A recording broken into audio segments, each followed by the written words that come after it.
Life Audio. This is Empowering Homeschool Conversations. We want families to come here and gain insightful strategies that empower them to successfully teach diverse learners at home.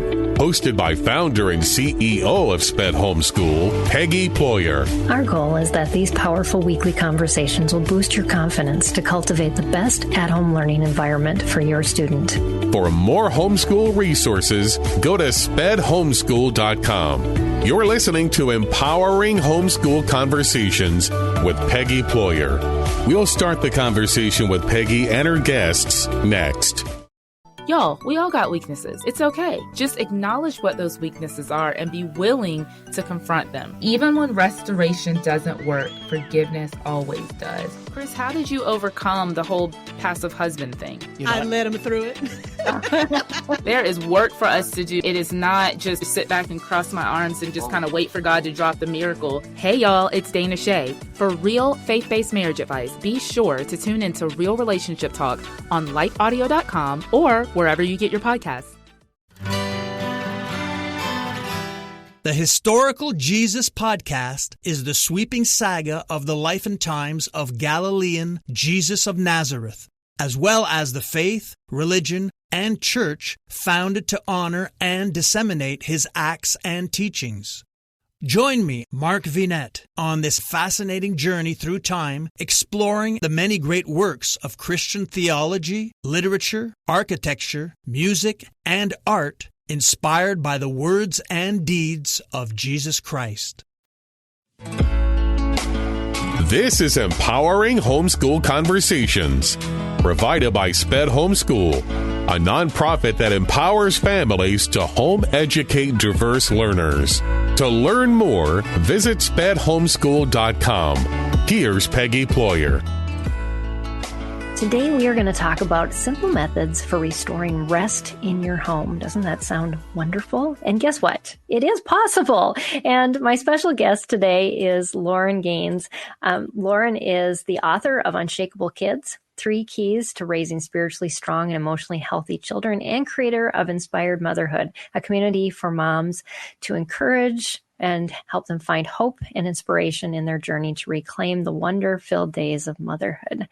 That is amazing, Lauren. I'm excited to have you here and to discuss this topic, especially with it being the holiday season. And it seems like all peace and rest, even though it's a season of peace, it seems really elusive. And so I'm glad that you're here, that we're talking about this topic today, and I'm excited to hear what you have to share. And Lauren has written a book. It's called Unshakable Kids. I read that in her bio. This is what it looks like. And we'll talk a little bit about that. We're going to be focusing kind of on the last couple chapters in here where you talk about a lot of these concepts. And so just know that we're not getting close to covering the entire book. So you'll definitely want to look into that. And we'll put links in the show notes for you on how to get to her website so that you aren't like trying to write a whole URL down or trying to find the book. We'll make sure you get that. So, but welcome, Lauren. I'm excited to have you with us. Thank you so much, Peggy. Yeah, it's just an honor to chat with you today. Absolutely. I always ask my guests when we get started to just give us a little background on you and your family and why there's oftentimes something in your past or something that God has allowed that has just stirred something in you that makes this topic just something that is something that you're just really passionate about. And I always want to start out with that, because I think when people understand the story behind the story, that they really realize why you have the authority to really talk about this. And so I'd love to start out with that. Yeah, for sure. And there's so many layers, I feel like, to the story. So I'm like, okay, how can I say this concisely? But yes, I'm a mom of 3, and before kids, I worked as a school psychologist. So I think probably a lot of your listeners know maybe what that is. But my first job was in Baltimore City Public School. So I did do testing for special education and worked with teachers and parents onto how to help best teach their kids. But then I also did counseling. So I did group counseling and individual counseling. Now, not every school psychologist has I guess they usually overload them with just testing, right? So they usually don't have time in their schedule to do other things. But I just always loved collaborating with teachers and, talking with families and getting to know people and really seeing what makes this child tick, what are their likes, their dislikes, like how can we best serve them? And so that was kind of my heart behind it. And whenever I had the chance to do counseling, I always jumped on it. I know some people maybe didn't like it as much, but I just have always loved kids. I couldn't wait to be a mom, knew I wanted to work with kids. So I just really enjoyed that. But to answer your question, especially specifically when it comes to rest. So I talk about this in one chapter of my book, but I did not have a restful, I guess, like late, high school experience. And I think sadly, this is our experience for many high schoolers even today is and truthfully, even if you homeschool, you can get plugged into too many things, and it can start to just feel like, wait, for us, we started homeschooling. Honestly, I wrote the book and I was like, I always kind of had this idea of homeschooling, but kind of thought, oh, I don't know. And our kids went to a private Christian school. We were happy with the school, but when I wrote the chapter at Rest, it really changed me because I realized my life has always been go, go, go. I was a swimmer, which gave me awesome opportunities, but I never had rest in my schedule. And I was like, I don't think I want this. As my kids were getting older, I was like, I don't think I want this for our family. And so I really took a look back at what the research says and what my experience was. And I was like, I want a slower life. And so it is when you were saying in the beginning about December being busy. Yeah. Even though we're homeschooling this year, there's still so many things and it's good things. They're all good things. Like let's make gingerbread houses or let's go to this live nativity. And they're awesome things, but soon we can just be overwhelmed with everything we have to do. Right. Absolutely. Yes. And how good that God gave you that opportunity to look at that before. I mean, you get so many years down the road and you're like, I've set this example. And I think, I saw that, now that I've graduated my kids and go, yeah, I think I did a little too much. It's really hard. I don't want parents to listen to this today and think that there's one way and this is the perfect way, because that's just not true. And there's always going to be things that we look back and say, I wish I would have done that differently. Exactly. Yes. But I think the important thing is when you do realize it, what do you do with that? Yeah. Do you say, that's for somebody else? No, I'm just going to keep plowing through. Or was that a wake up call that I needed to change things? And it sounds like that was, the second case was you, with writing that. So that's when you started homeschooling then? And we prioritized. Yeah. It was like, okay, I don't want to, I saw the path forward and I was like, I don't want to keep going like this, especially as our kids are getting older and getting involved in more things. And it's like, okay, they're gone for 8 hours and then we have activities and when are we going to have family time? When are we going to just relax, And there's so many stressed out kids and parents. And it was just so really, I know your audience is homeschoolers, but if there's things that you don't like that you're doing, just know that change is always possible. It is okay to pivot and it's never too late. You can pivot. And that's a beautiful thing. Yes. Anytime. Yes. It's okay to put the stops on. And I think this is a nice time for you to be thinking about this too, as we're coming into the new year. People, they reset things. And it's okay to change things up. And your kids have had enough of a break that they won't say, what just happened? You can just say, well, we're just changing things up and it's that time of year. So, it is a really good time to be having this discussion, but really, if you're listening to this podcast or watching this video, and it's not that time of year, it's okay to do the same thing. And, because in the end, we're not being obedient to where the Spirit is moving us and making us feel a little off, because and we need to be obedient to that when we feel that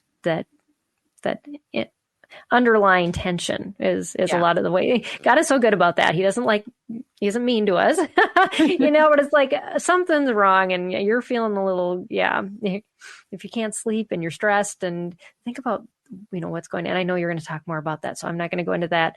But I would love for you to talk about what does it mean to have a restful home? Just so we can kind of paint that picture. Yeah, great question. And I think it is going to be slightly different for everybody. But when I looked at it, one big thing was just the atmosphere of the home. And so, of course, all of us would love to, I'm sure, to go to a decorating store and buy all the things. But personally for us, we don't spend a lot of our budget on that. And I think you can still have a restful, peaceful home, even if you don't.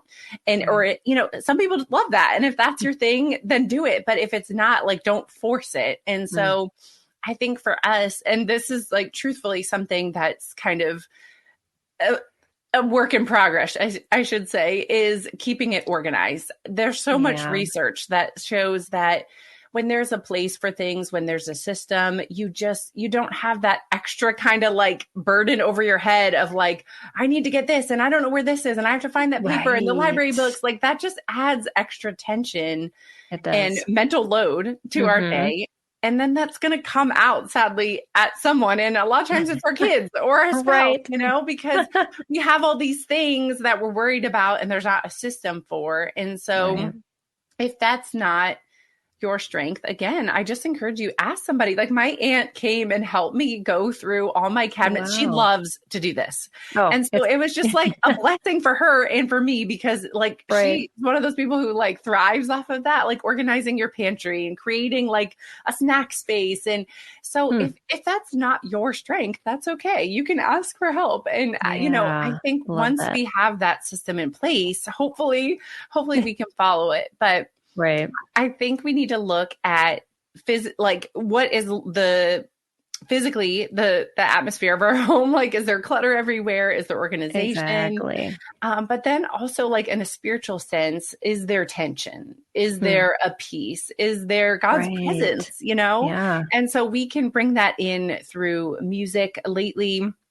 I kind of go through phases where I play worship music more, but I told my husband, because I would do it off my phone, but then I would need my phone for other things. And then the music would stop. And I'm I just want a player where we can kind of have this constant music. Cause something shifts in the atmosphere when there's music. And the cool thing is science is backing up what God has said in the Bible. That's one thing that I found fascinating as I studied psychology in grad school and everything was that, wow, this lines up with what God says. Yeah. And so I think instead of looking, maybe I'm getting ahead on the questions, but instead of thinking I need to change everything, my home is not restful and I'm feeling maybe that tension. I think it's so good.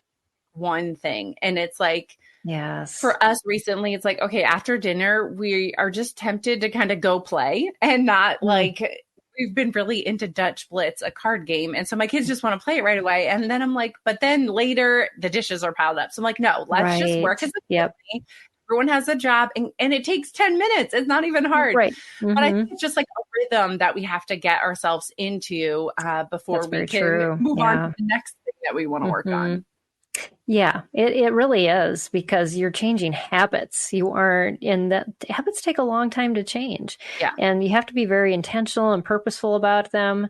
Otherwise you can just bulldoze that for, either the consensus of the group and then the things that need to be done can't be done. But there's, a balance of, we can't be so rigid that we can't allow in fun when it comes to, but I think that, like you said, it comes back down to establishing those rhythms, and one thing at a time and prioritizing what's most important now and everything else will come. After a word from our sponsor, we'll dive back into this conversation. Hello, Punice Petway here, co-host of the Your Daily Bible Verse podcast. Are you someone who loves to take a deep dive into God's Word, one verse at a time, to explore His will for your life and desire to draw closer to Him? If that sounds like you, I'd love to invite you to head over to lifeaudio.com and search Your Daily Bible Verse to tune in and subscribe for daily inspiration, life application, and spiritual transformation through the in-depth exploration of God's Word.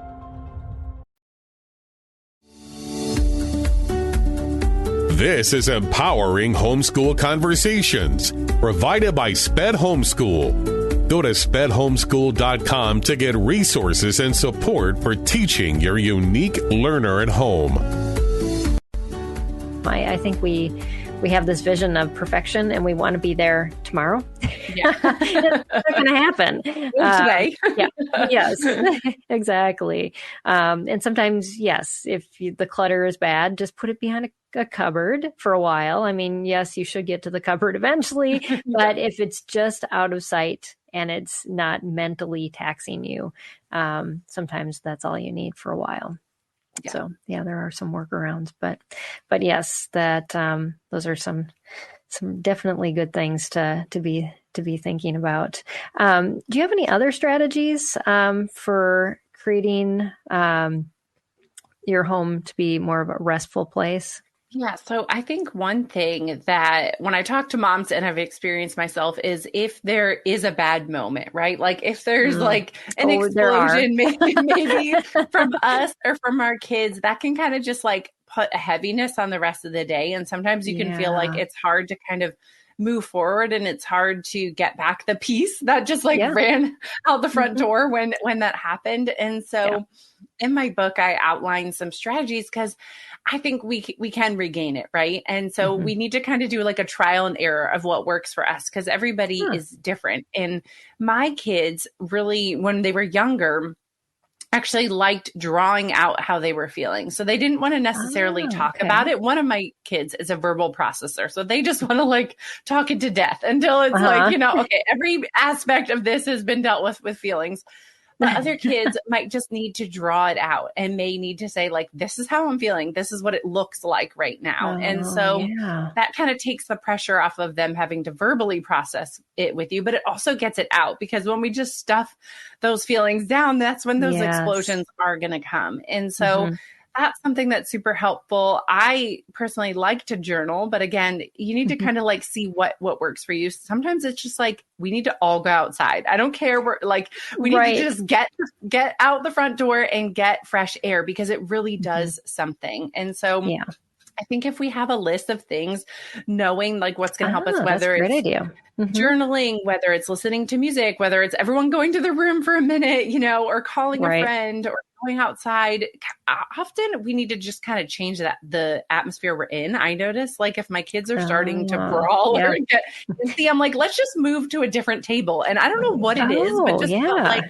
getting out of that room and going somewhere else, I feel like just kind of like resets it and everyone feels a little different, and even when my kids were really young, that worked. Like with my babies, like 2-3-year-olds, it was like, let's go play in your bedroom because we never did. And so it felt like new and novel and kind of took away some of that tension. So those are a few things that I think it's helpful to know what works and take an inventory. So much of my book is like reflection, like, okay, what happened before? Like I helpful to look at the situation if you had a bad moment and there was an explosion. What happened before? What was I thinking? What was I feeling? And was there anything that could change so that this wouldn't happen again? Right. But then also reflecting back of like, well, what helped us get over that hump and get back to peace?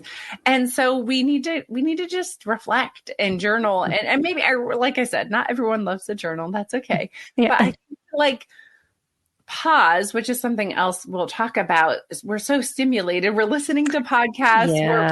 We have music on. We're not just alone with our thoughts. And so it's so valuable. That's when our brain solves problems, is when we're washing dishes and we don't have anything on and we're just alone with our thoughts. And we think, oh, you know what? Maybe and that's when the Holy Spirit might drop something in your spirit too. And you may be, might gain wisdom or understanding that you wouldn't have thought of before. And so we need to make sure we have those moments of pause in our day so that we can kind of reflect and say, is this going well? Is this not? And like be open to pivoting. Yeah, exactly. And it's, there's no one, I think the thing that I always wanted when I was a young parent was, well, just give me the step-by-step directions on how to get,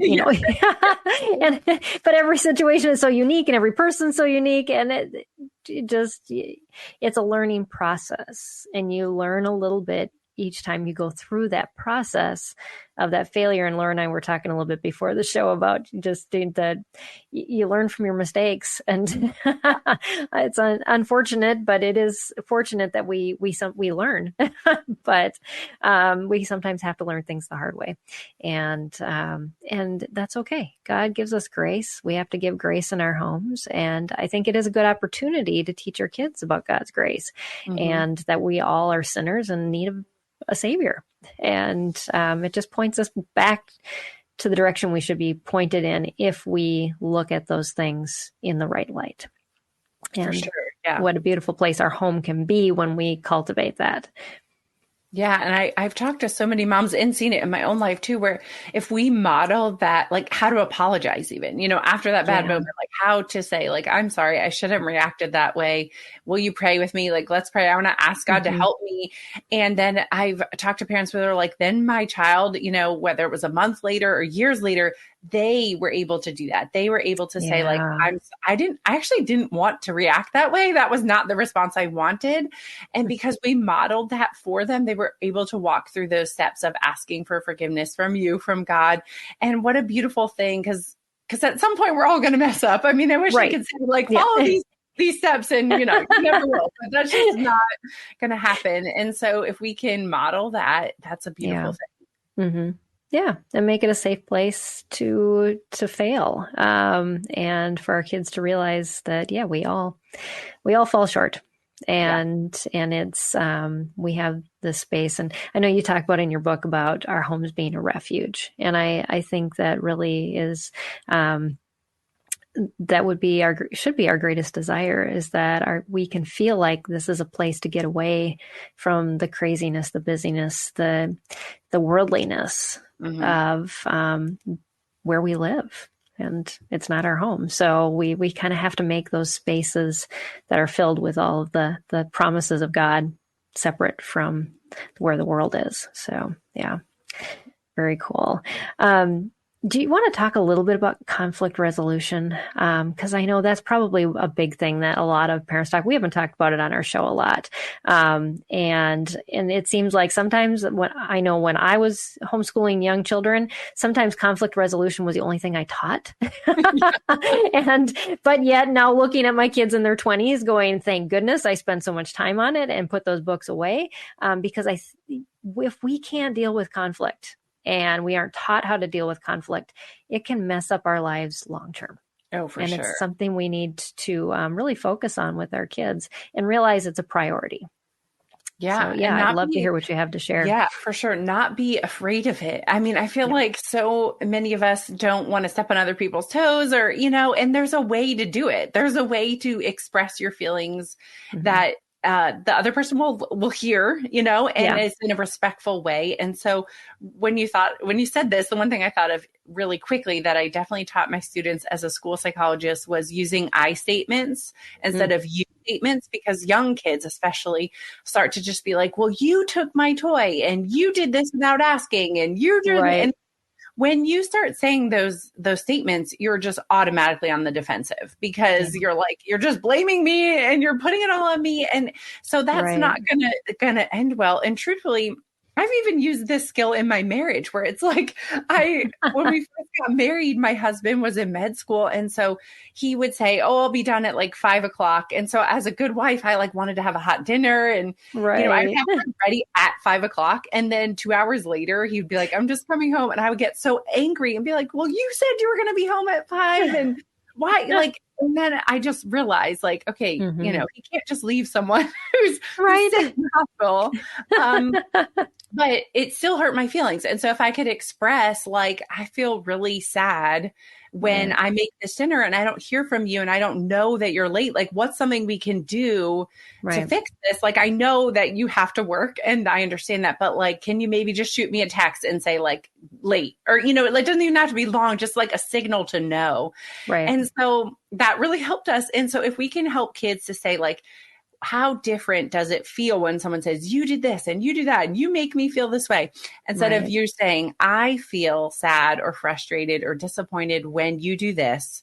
So like, what can we do? What can we do together? And just giving them that wording. I'm like, I tell my kids all the time, I'm like, tell them how you feel, because they just, I don't know. It's easy to blame other people, but that's not going to get us to a resolution. That's not going to get, exactly. That's the end product. Yes. Yeah, it's only going to increase the tension. And so if we can kind of take those deep breaths and calmly say it, and say it in a way where we want to work together to come to a mutually like agreed upon solution, then I feel like kids are much more likely to get to that point, instead of just kind of exploding and being mad at each other and wanting to just kind of, because even my 4-year-old, like, will just want to run to her room. And it's okay if you need space. I don't want to like force kids to talk about it right away, but I'm also like, well, let them know what's bothering you. You know, don't just storm out or don't throw something, because that's not going to get you what you want. So exactly. We have to pause and know what really is bothering us. Sometimes that's its own challenge to know exactly what's going on and why I feel this way. And then expressing it is a whole nother thing. But I think it's so huge, especially with kids at home with each other all the time. Even though my kids like love each other, like, you're going to get on each other's nerves. And so if you can learn, because that tension, like I said, if you don't confront it and you're just like letting it there, it's going to build and it's going to build, and it's not going to be good in the end. No, it's our home provides a lot of learning opportunities for conflict resolution. And isn't it so wonderful that God gives us kids that are completely polar opposites to each other. And so they have to, like, I always told my boys, if you can get along with each other, you can get along with anyone in this world. But yeah, they have to learn how to express and then move on to something that's mutually agreed upon. And the only way that's going to happen is if both parties are willing to sit down and have that discussion and work together. Yeah. And so I love that. It internally, a lot of kids, like within our community, because with sensory issues and other things and brain fog, a lot of times they don't know what they're thinking. You know, reactions happen faster than, so giving them that little bit of decompression time, not as a punishment, but as we're going to come back and talk about what, was underlying and really try to figure this out, and realize that you're the coach. You're coaching your child through this. I always love the analogy of the boxing ring, and that I am on the outside. My kids always felt it was safe to like turn around and box with me. And I'd have to remove myself, like physically say, nope, I'm on the outside of the ring. Turn around. This is what you're facing. It's not me. It's this. So let me equip you now to fight this battle and to find the resolution to it. And that imagery just really helped me to understand my role in the conflict. Because a lot of times we can just become our child's greatest enemy because we're safe. Yeah. And so they'll turn on us, and they don't mean it to be that way. So, yeah. So, yeah, I love that. So let's talk about busyness. This is so good. It totally relates, I think, to the restful home. So like we can do things to create a soothing atmosphere with like smells and sounds and, how it looks and all of that. But if we're just constantly running from here to there, just like busyness and rest just don't go together. I mean, they just don't.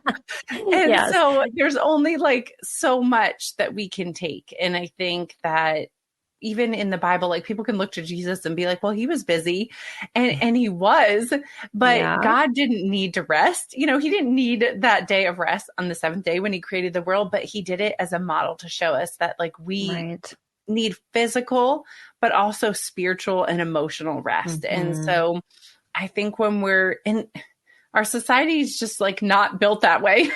No, even with kids sports, it's so hard to find something that's not on Sunday. And we've kind of made it a rule in our house. Like we're going to go to church on Sunday. Like this is what we do. And so it was really tough. One year for my son's soccer team, they said all the games are going to be Saturday, but then we got the schedule and like half of them were on Sunday. And I'm like, well, we're not going to go to the games, like, because we just can't, and I think that it can feel hard when everyone else Right. in your neighborhood or in your community is doing something different. But I think it's so important, again, because I was that person who did all Right. the things Mm-hmm. and it was constantly busy. And then the bottom kind of fell out and it was kind of like, I can't sustain this, and I was Right. starting to have gut health problems, which like my doctor was like, I think you might be addicted to stress. I was like, what? Mm-hmm. No, because at that point I was kind of like a stay-at-home mom, but I was like,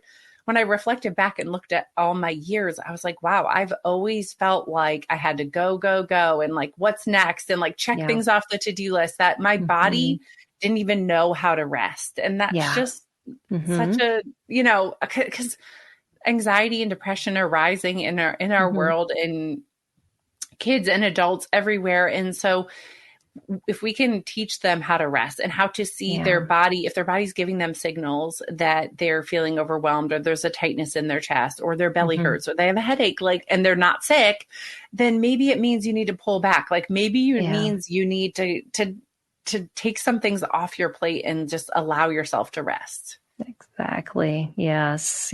And we get so busy and we get so in that mode that we don't even realize we're in the mode, and life is so consuming. I remember a mom writing on one of our social media platforms and saying, I'm taking time to rest, but I can't calm my mind down.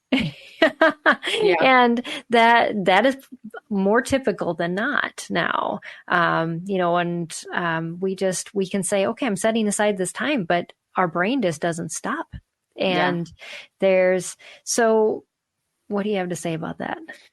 Oh, I mean, like all these things, like if there's things you want to change in your home, whether there's systems or routines of rest, like it takes time. I wish I could say just like do this and instantly it's going to be better. But I think we need to kind of rewire our brains in some ways. But the good news is we can, I think when I was in high school, they would say that like personality and all of that was set, like whatever it was, that's the way it was. But now they're finding out that you can change change those pathways. And it's of course harder as you're an adult because they're kind of ingrained. And so if your first thought of something is always one way, it's going to be harder to create a new pathway, but you can. And so absolutely, I think that it's going to take some intentionality but also patience and grace with yourself. And truly part of it, the struggle is real for me too, is the phone. I think a lot of it is like, we're just so used to grabbing our phone and taking it from room to room. And like, that's just teaching us to be overstimulated. And exactly. TV shows, I didn't get into this in my book, but I was looking things up when my kids were young, and they said that the rate at which the screen changes is like, I don't know, a lot. I mean, multiple times, like every second, and so you watch these shows and the screen is jumping from here to here and here. And then you look at Mr. Rogers and the TV screen or like the set is the same for like 2 or 3 minutes. And then it might change an angle, but it's not this constant shifting, and it's a much slower pace show. Yeah. And I noticed when my kids watched it, there was a difference. And so I think we need to be really aware of what we're consuming, and that can go for rest and the peace in our home. Is what are we allowing in, and what are we watching, and what is it teaching our minds, our bodies? Because we might not even realize, like, it might not be explicitly saying something, like the show isn't saying to be crazy or whatever. No. But the screen moving is doing something to our brain. It's overstimulating us. And if we get used to that a level of stimulation, then when there is quiet, our brain is going to be like, whoa, I want more feedback. I want more of what I normally get. And so I think it just is about being intentional and maybe taking 10 minutes and just, we even try to do this with our kids, which like, truthfully, it's hard because we were reading, there's picture books now for Little House on the Prairie. I forget what it's called exactly, but it's for like younger, like 3 to 5 year olds. And it takes Laura and Mary's story, but puts it in a picture book. And so it said on Sunday that they just did quiet games and I can't remember if it was Laura or Mary, but started playing with the dog. And then Pa kind of yelled at her and told her, like, you're being too loud. You need to just do quiet things. And I said to my kids, could you do that on a Sunday? Like, could you just sit quietly all day. And they were like, what? No. So I think it's really hard to live counterculturally, but if we can take moments, and maybe it's not a whole day, but maybe it's like start with 10 minutes, like we're just going to sit here and just be still. The Bible says to be still. So are we being still? Like, do you know how to do that? Do you know how to just be alone in your room for 10 minutes? And you can work it up to maybe an hour, if it really is hard for you and hard for your kids, it's not going to instantly change, but you can take it slowly and maybe increase that time by 5 or 10 minutes every day and see where you get. Mm-hmm. Yeah, I did a book study with my church, Emotionally Healthy Spirituality, and they start out each of the daily prayer study times with sit now for 5 minutes and just allow your mind to rest. And my pastor's wife, she's like, I cut it down to 1 because I couldn't do 5. I was like, well, that's a start. But our goal would be, longer and longer. To just, you think of the Mary, Martha, it's like Mary sat at Jesus' feet and was content there. And we have to choose. We have to choose that contentment with, but it's a struggle because I'm so much on your page with that addiction to stress.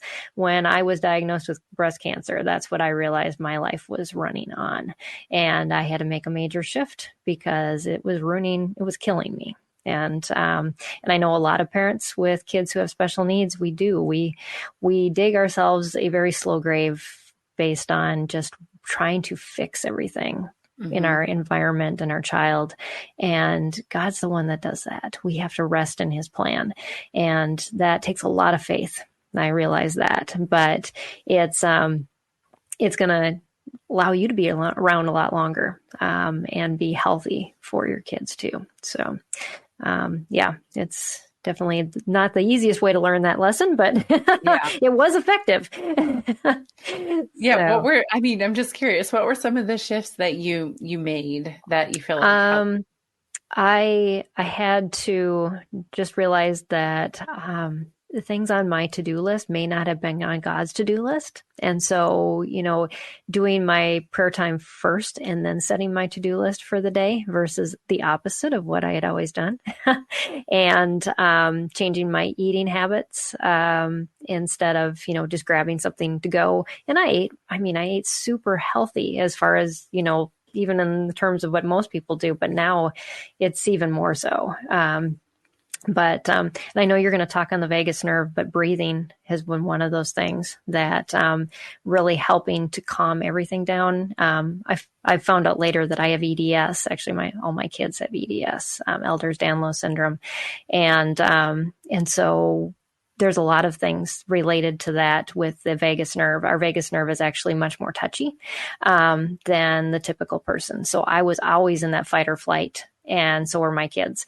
And there was just mass chaos in my home all the time. And that stress level was constant. What you're talking about is, and I'm hoping some parents that are listening to this, they are kind of relating to that because I think it's pretty typical in our communities' homes. But there's a solution to that. I'd love for you to talk just a little bit about the vagus nerve though, and how that comes into play and, just how God created us to be able to get into that rest mode.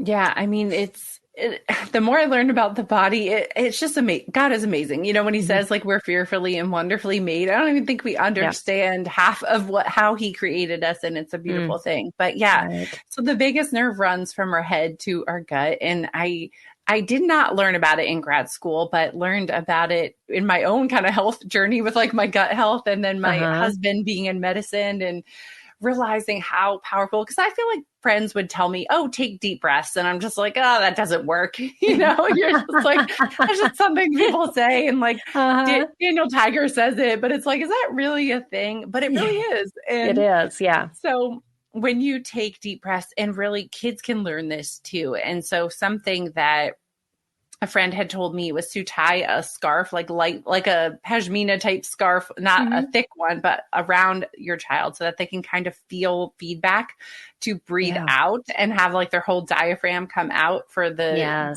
count that where they're breathing in. Cause a lot of times you don't realize like your stomach should be going out when you're taking the deep breath in. Right. Otherwise it's very shallow breathing. That's pretty typical nowadays. Yeah. Yeah, for sure. And I think when we actually take that deep breath where we're letting it like all expand and letting that breath come in, it's like, whoa, when was the last time I did this? You know, because you do notice a difference when you do it the right way. And then holding that breath and slowly letting it out through your mouth. And it's going to activate the vagus nerve, which again is related to so many things like your appetite, your sleep, your gut health, everything. And so that is a good way to get out of fight or flight, which fight or flight, sometimes we might not know we're in it. And so, but when we're in it, we don't have like the rational thought. Our everything is just heightened and moving at a faster pace. And so if we can slow our bodies down through breathing, and another one is singing or humming, like it just even your vocal cords go near the nerve, it can activate the nerve.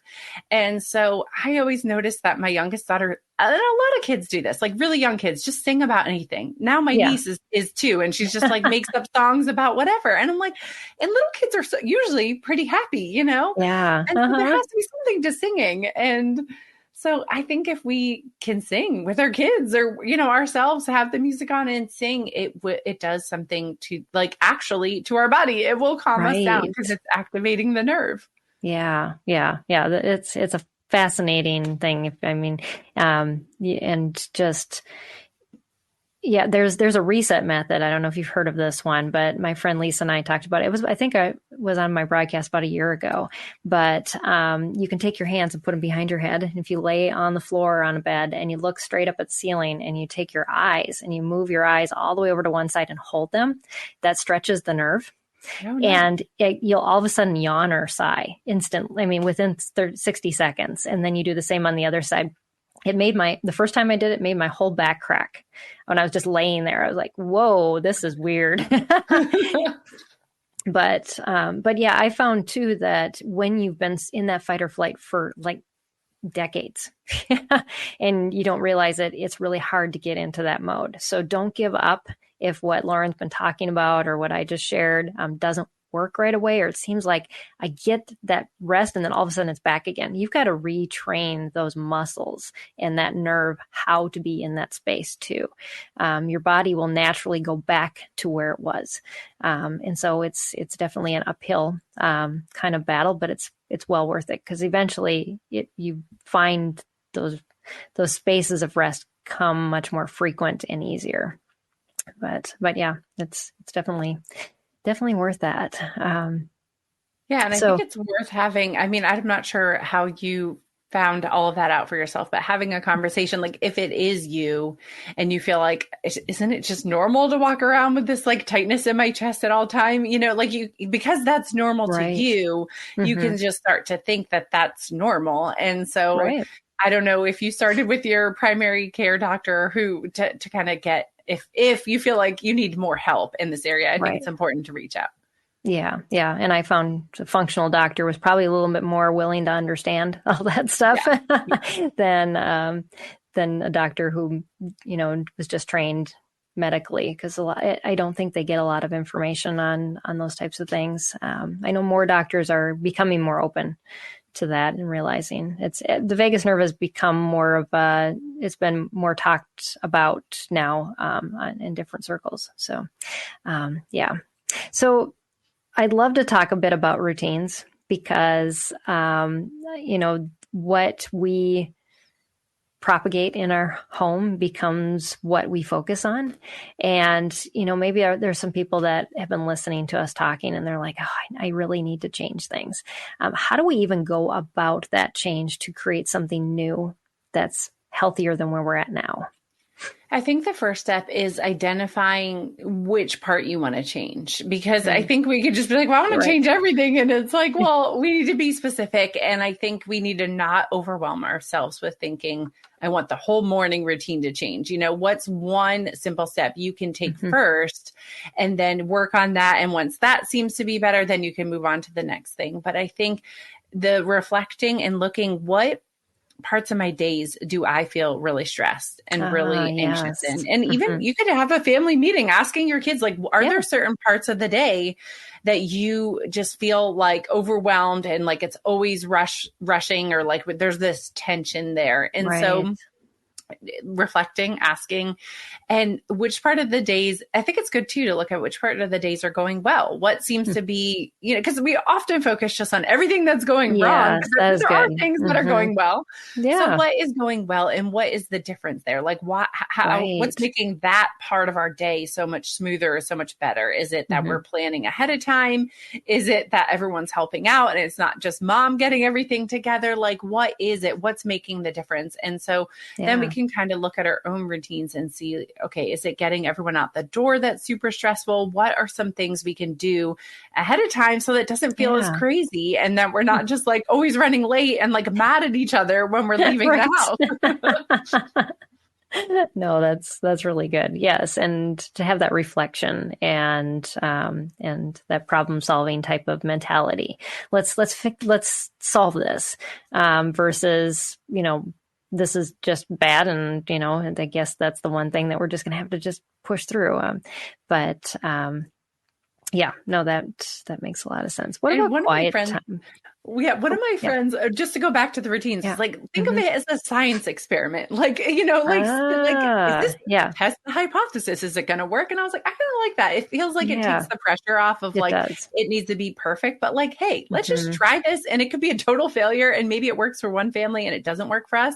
And that's okay. But like, let's just try it and see. And always ask for that feedback of like, did it work? You know? Right. Yeah. I've handled most of my homeschooling years as a science experiment, and it gave me a lot of peace about it. Let's just say, and it didn't work. Well, we'll reevaluate and change and tweak, and learn something from it each time. Yeah. So what about like quiet time and teaching our kids that quiet, just state, because it's something that's just, we don't even have examples of it, you know, except, you know, biblical examples or, you know, ages past. How do you even do that in today's culture? Yeah, I think it's really important because one of my kids is more of a highly sensitive child and more introverted. And so definitely needs, I think it's so awesome and beautiful as a parent to kind of study your child, be a student of your child, and say like, what makes them tick? And I always loved personality in college. So just seeing, okay, well, like you said, like my kids are polar opposites. Like what does this child need versus what does this child need? And so one day we had a super busy day, and in the afternoon, normally we try to do something quiet, but the kids were playing so well together that I just kind of let them play. And then we had an evening activity, and it did not actually go well for my child who's more introverted, because they didn't have that. They needed more than my other kids that time to just kind of read a book and be alone. And so not every child is going to want to read a book and just cozy up in a corner, you know? So we've done audiobooks. Audiobooks have been a real hit in my house for really all ages. I feel like it's still entertaining. And even when they're really young, they thought it was cool that they could use the CD player, and like, you know, it was like a TV or, you know, like technology, and they learned how to play it and how to hit the buttons. And so that was kind of a cool thing for them. But truthfully, we don't always have a strict quiet time, but we try to have a moment. And I know not every family wants to do screens, and that's okay, because screens may not actually in the end lead to more rest. Right. And so, you know, if it is a family movie and you want to do something, I think that's okay. But I think we always try, just because of one of my kids needing it more, to make sure, did we have at least a half an hour where we did a quiet play, like whether my son loves to still play with, he's 8, but he still loves his Hot Wheels cars and like building tracks. And I'm awesome. Like, I know some days I get so annoyed that I'm like finding cars in every corner of every room, but then I'm like, at some stepping point, on them. he's not going to be playing with these anymore. And I'm going to be Yes. sad that I'm not finding Hot Wheel cars. But so for Mhm. him, that's relaxing, but it might be coloring. It may be doing a puzzle. My other child likes to read a book. And so again, I hate to say it, but it might be trial and error, just like testing out what works and what doesn't. And I think when my kids were really young and we switched from like nap time to kind of quiet time, it was hard. It wasn't just like, okay, we're going to have quiet time and don't bother mommy now. And, you know, and everybody was happy and did, what you said first. No. That's not going to happen. And so we actually have, and I don't have it up here with me, but a timer where it shows it's like a baking clock or timer, I think, but it shows the purple strip of how like 10 minutes, and the purple strip will get smaller until it gets to like the 0 minutes. And so we set the timer. So there was a visual cue of like, okay, quiet time's almost over because it's getting smaller. And, you know, it might only be 15 minutes. Like it might be short at the beginning because they just have, if you're not into that routine, they might not know what to do. Right. But it's like, okay, sometimes I make them go to their rooms, but other times it's just like, you can be in the playroom, but mom, like I'm trying to do housework or like things online.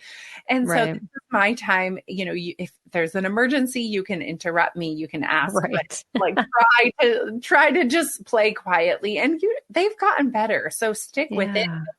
Good advice.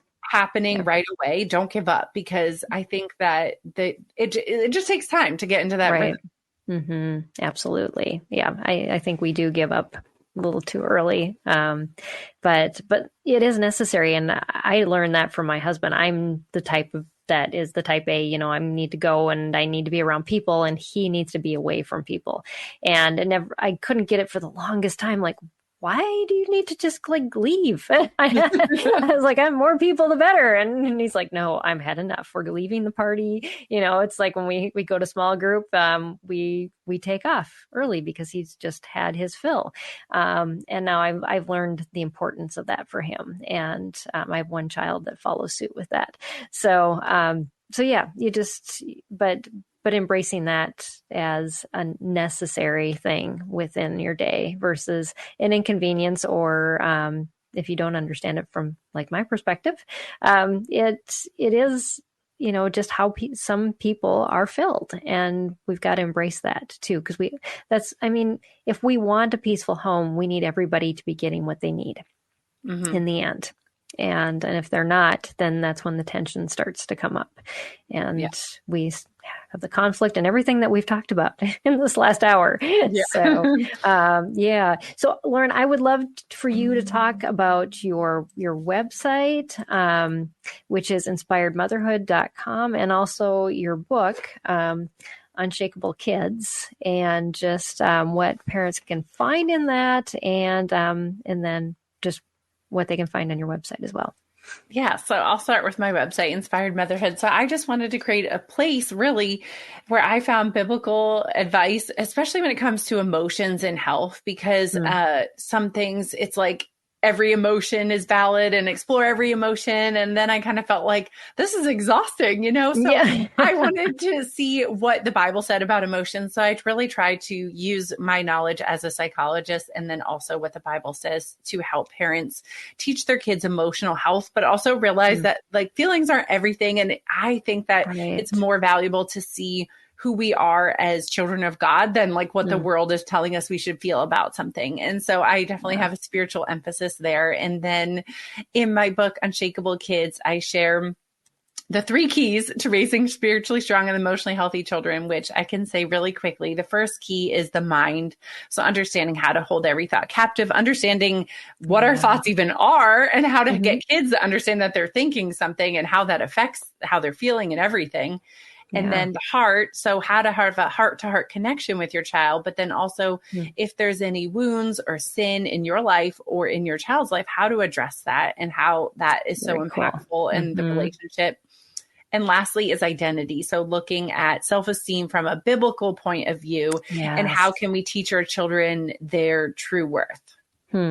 Beautiful. So yeah, the book is on Amazon or wherever books are sold, but also there is an audiobook too, because I know some people do like to listen to things instead of read it. So I think it's actually on sale, right? The audiobook is on sale on Amazon right now too. Oh, cool. So. All right. Well, we'll share links in the show notes for both of those, and so you can find those easily. And any parting words for our audience, Lauren? Well, it's just such an honor to be on here. So thank you. And I think that especially this time of year, it can start to feel like you look on social media or Pinterest and there's all these wonderful things that you want to do. And you can put pressure on yourself to feel like you need to do it all, but do what works for your family. And if it looks different than other families, that's okay. Yeah, exactly. It is okay. And God knows, and he understands, and you can only do what you can do and go from what you know. And so hopefully you've been inspired this hour to just to reevaluate. I know we kind of started our conversation today, Lauren, about that, and just taking a step back and saying, what is going on and how can this change? And then baby steps to change one thing. At the beginning of our conversation, we were talking about that. And so yeah, lots of wisdom in this past hour. So thank you for everything that you've shared, Lauren. I appreciate it, and for sharing it with our community. Yeah, thanks for having me, Peggy. Absolutely. Well, if you watch the live show, just know that we are going to be on a break now till the new year. But if you're listening to the podcast, we'll just follow up with another week. So that goes week to week. But I kind of shoved them at the beginning of the month so I can have a little time off. But we're going to start off the new year learning about some ways to customize curriculum based on your students' needs with our guest who has struggled with his own learning difficulties. And then he created a platform and built those intentionally in his system. So he's talking from both sides and how it's helped him, but also some of the things he's done to help himself learn, but then how he has transferred that into curriculum that he's created himself. So you'll want to hang on for that as our next episode. And make sure you check out Lauren's website, Inspired, and it's a little motherhood.com. Like I said, we'll put the URL in the show notes so you can make sure you spell that correctly. And then her book, Unshakable Kids, 3 Keys to Raising Spiritually Strong and Emotionally Healthy Children. So just appreciate all that you've shared, Lauren, in this hour. And we have one viewer who says hi. But everybody's been kind of quiet. Totally get that it's the holiday season. You probably have us on in the background. So, but thanks for watching, everyone. And we will see you again next time. And until then, God bless and a happy new year to you all. Take care. Thanks. I want to take just a second to thank the team at Life Audio for their partnership with us on this podcast. If you go to lifeaudio.com, you'll find dozens of other faith-centered podcasts in their network. They've got shows about prayer, Bible study, parenting, and more. This has been Empowering Homeschool Conversations with Peggy Ployer. Often we believe our questions mean we don't have faith, but I believe Jesus loves our questions. Our questions are windows into heaven. I'm Caden Fabrizio, and on the Questions with Caden podcast, we ask and answer one question per episode as relevantly and biblically as possible. Questions about fear, anxiety, depression, addiction, and so much more. Don't worry, your questions, they're not going to scare Jesus, so ask away. Listen and subscribe now at lifeaudio.com or wherever you listen to podcasts.